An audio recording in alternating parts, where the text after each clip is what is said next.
নমস্কার, রিমস রাসুয়ে সবাইকে স্বাগত জানাই। আজ আমি আবারও একটা কর্ন বা ভুট্টার রেসিপি বানাবো। সেটা হলো মশালা কর্ন বা মশালা ভুট্টা। তো এটা বানানোর জন্য গ্যাসে কড়াই বসিয়ে তাতে 1 চামচ তেল দিয়ে দেব। তারপর দেব 1 চামচ ঘি।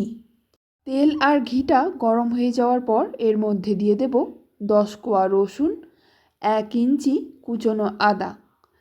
এবার আদা আর রসুনটা 1 মিনিট মতো নেড়েচেড়ে ভেজে নেব। 1 মিনিট পর এর মধ্যে দিয়ে দেব কাঁচা লঙ্কা। কাঁচা লঙ্কাটা দেওয়ার পর 30 সেকেন্ড মতো নাড়াচাড়া করে নিয়ে এর মধ্যে দিয়ে দেব 10-12টা কাজু। তারপর আরও 1 মিনিট মতো নেড়েচেড়ে ভেজে নেব। 1 মিনিট পর এর মধ্যে দিয়ে দেব একটা বড় সাইজের টমেটো কুচি। টমেটোটা দেওয়ার পর অল্প নুন দিয়ে দেব, যাতে টমেটোটা তাড়াতাড়ি নরম হয়ে যায়। টমেটোটা মোটামুটি নরম হয়ে গেছে। এবার গ্যাসের ফ্লেমটা বন্ধ করে এটাকে ঠান্ডা করে নেব। ঠান্ডা হওয়ার পর এটাকে পেস্ট বানিয়ে নেব। এরপর আবারও গ্যাসে কড়াই বসিয়ে তাতে 1 টেবিল চামচ তেল আর 1 টেবিল চামচ ঘি দিয়ে দেব। তেল আর ঘিটা গরম হয়ে যাওয়ার পর এর মধ্যে 1/2 চা চামচ জিরে ফোড়ন দিয়ে দেব। জিরেটা ফাটতে শুরু করলে এর মধ্যে দিয়ে দেব 2টো মাঝারি সাইজের একদম মিহি করে কুচনো পেঁয়াজ। তারপর নেড়েচেড়ে পেঁয়াজটাকে হালকা লাল করে ভেজে নেব। পেঁয়াজটা যখন ভালো করে ভাজা হয়ে যাবে তখন এর মধ্যে দিয়ে দেব আগে থেকে পেস্ট করে রাখা মশলাটা। মশলাটা দিয়ে দেওয়ার পর আমি মিক্সির কন্টেনারটা ধুয়ে অল্প জল দিয়েছি। এরপর মাঝারি আঁচে মশলাটাকে কষিয়ে নেব।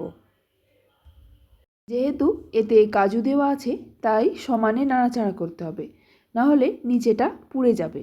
মশলা কষাতে কষাতে দিয়ে দেব 1/2 চা চামচ হলুদের গুঁড়ো, 1/2 চা চামচ কাশ্মীরি লঙ্কার গুঁড়ো, 1/2 চা চামচ ধনে গুঁড়ো, রোস্টেড কসুরি মেথি, 1/2 চা চামচ গরম মশলার গুঁড়ো আর পরিমাণ মতো নুন। তারপর ভালো করে মশলাটা আরও কিছুক্ষণ কষিয়ে নেব। মশলাটা কষতে কষতে যখন তেল ছেড়ে দেবে তখন দিয়ে দেব 250 ml গরম জল। তারপর ভালো করে মিশিয়ে নিয়ে গ্রেভিটা ফুটতে দেব। এই সময় নুনটা একটু চেক করে নিতে হবে। অন্যদিকে গ্যাসে আরও একটা কড়াই বসিয়ে তাতে 1 চামচ তেল আর 1 চামচ বাটার দিয়ে দেব। বাটার আর তেলটা যখন গরম হয়ে যাবে তখন এর মধ্যে দিয়ে দেব 1 কাপ কর্ন বা ভুট্টা। তারপর নেড়েচেড়ে হাই ফ্লেমে 2 মিনিট ভেজে নেব।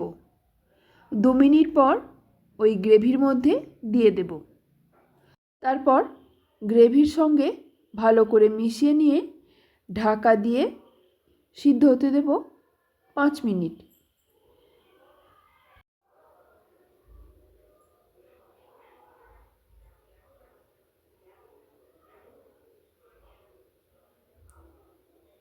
পাঁচ মিনিট পর ঢাকনা খুলে এর মধ্যে দিয়ে দেব একটা মাঝারি সাইজের ক্যাপসিকাম কুচি। ক্যাপসিকামগুলো আমি চৌকো চৌকো করে কেটে নিয়েছিলাম। এরপর ভালো করে মিশিয়ে নিয়ে এর মধ্যে দিয়ে দেব অল্প ধনেপাতা কুচি আর দেব ফ্রেশ ক্রিম। ফ্রেশ ক্রিমটা অপশনাল, নাও দিতে পারেন। এবার সব কিছু ভালো করে মিশিয়ে নিয়ে আবারও ঢাকা দিয়ে রান্না হতে দেব 2 মিনিট।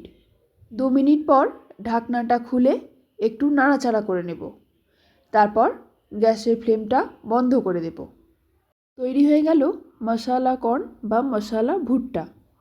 এটা লুচি, রুটি, পরোটার সঙ্গে সার্ভ করতে পারেন। আপনারাও একবার এইভাবে ট্রাই করে দেখুন, আশা করছি ভালো লাগবে।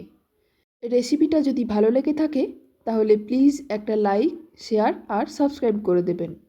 ধন্যবাদ।